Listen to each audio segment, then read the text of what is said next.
Well, hello everybody and welcome to Jeff's Baking Blog. Today I'm going to make some cheesy nutters, which is a recipe I saw from Mary Berry. It was on the television last week, and I hope that's very simple and it looks very tasty. And these are little cheesy cookies with some Parmesan cheese and some mustard in them, and then with a cashew nut on the top. It's a very, very simple recipe with not too many ingredients, but it does use Dijon mustard and powdered mustard.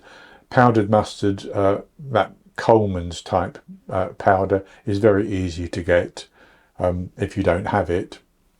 It's very worthwhile for lots of cooking things. So I'll go on to the ingredients. And for this I have 113 grams, which is half a cup of soft unsalted butter. Mary Berry uses baking spread, whatever that might be, but I'm using butter. I have 75 grams, half a cup, based on scooping packed flour into a 250 milliliter cup, of self-raising flour. If you don't have self-raising flour, you can use plain or all-purpose flour, but add in a teaspoon of baking powder.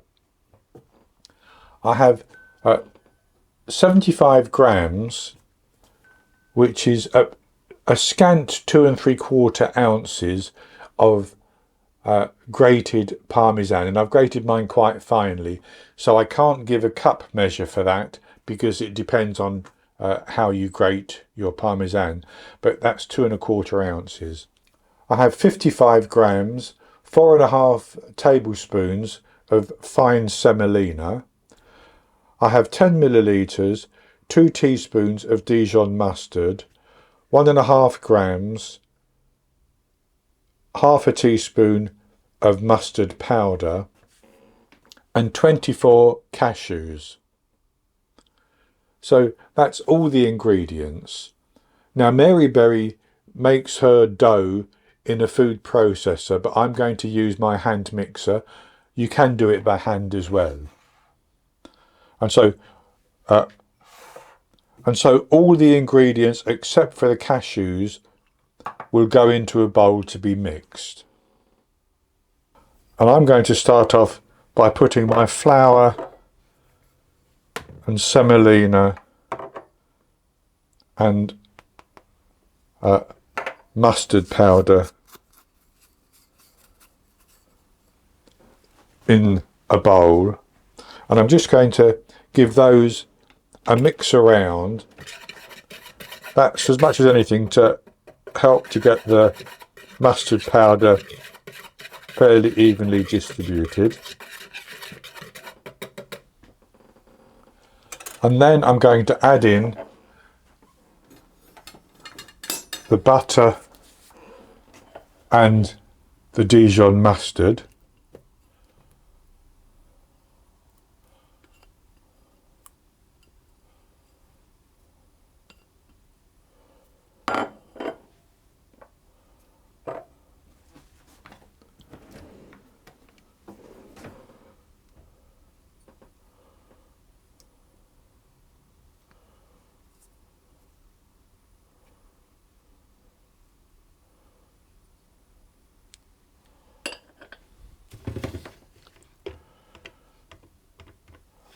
And then I'll put in the Parmesan as well, and I'm going to whisk all of that together until it's all fully combined.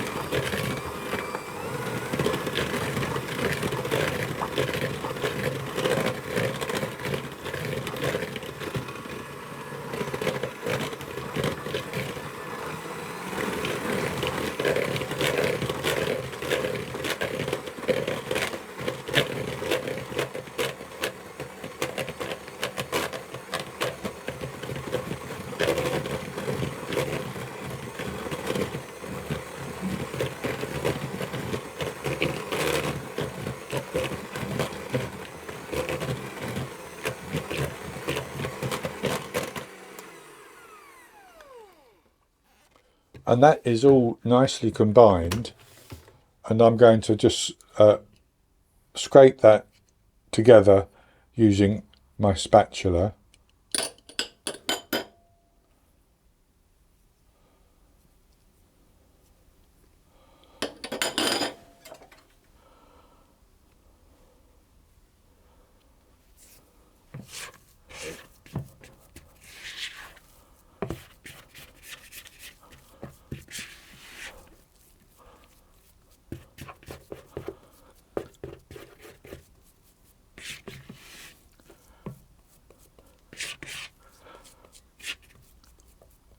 And that's good like that. Now, the other thing is that Mary Berry uses a piping bag to pipe hers, but I'm going to put this into the fridge and I'm going to chill it for about 30 minutes, and then I'm going to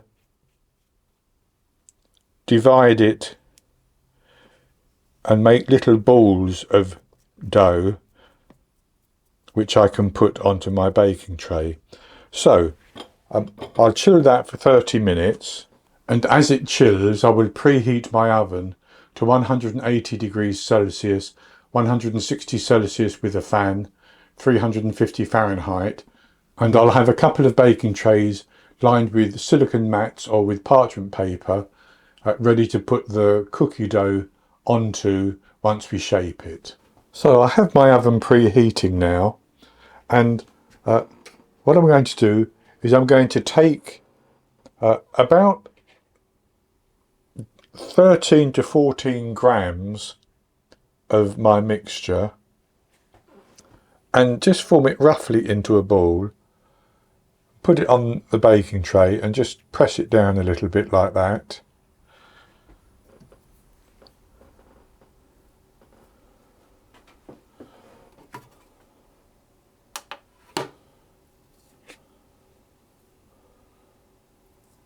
And I like to weigh mine, but you can do it by eye if you want to.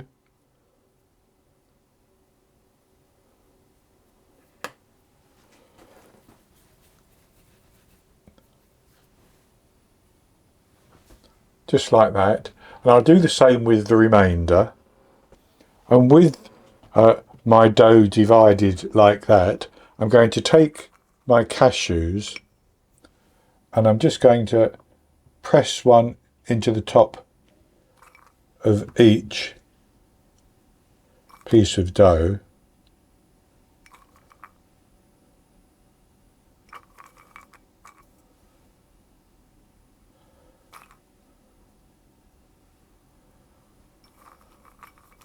Like that.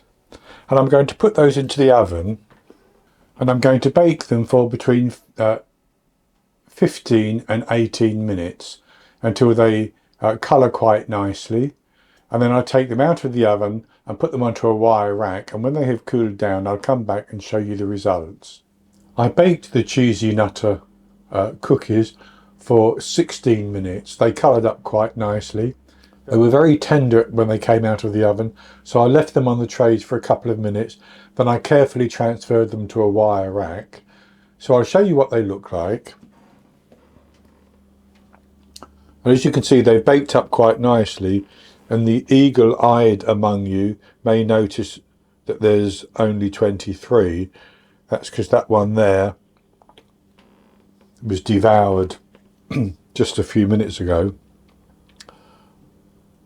As you can see, they do bake nicely underneath, and I'll have a taste of this one.